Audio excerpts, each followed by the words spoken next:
বানাবো রুই মাছের পাতলা ঝোল আলু দিয়ে খুব ইজিভাবে। দুটো আলুকে বড় বড় সাইজ করে মোটা করে কেটে নিয়ে ধুয়ে নিয়েছিলাম। একটা কড়াইয়ের মধ্যে একটু হলুদ দিয়ে আলুগুলোকে প্রথমে ভেজে তুলে নেব। আর 3-4টে লেজার পিস আর কিছু টুকরো পিস নিয়েছিলাম রুই মাছের, সেগুলোকে ধুয়ে নুন হলুদ মাখিয়ে নিয়েছিলাম। আলুটা ভাজার পরেই কিন্তু আমি মাছগুলোকেও ভেজে তুলে নেব। এদিকে আরেকটা কড়াইয়ের মধ্যে অল্প করে তেল দিয়ে 1/2 চামচ মতন জিরে ফোড়ন দিয়ে দিয়েছি। আর মিক্সি জারে আমি একটা পেঁয়াজ আর একটু আদা, পরিমাণ মতন একটু কাঁচা লঙ্কাকে বেটে নিয়েছিলাম, সেই পেস্ট মশলাটা দিয়ে দেব তেলের মধ্যে।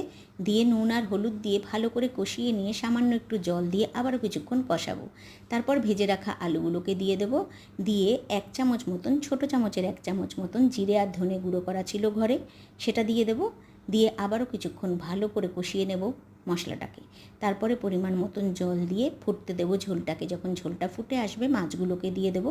কিছুক্ষণ পরে 2 থেকে 3খানা আলু একটা বাটির মধ্যে তুলে নিয়ে হাতার পিঠটা দিয়ে একটু ঘষে ডলে এটাকে দিয়ে দেবো, যাতে ঝোলটা টেস্টও হয় আর ঘনও হয়।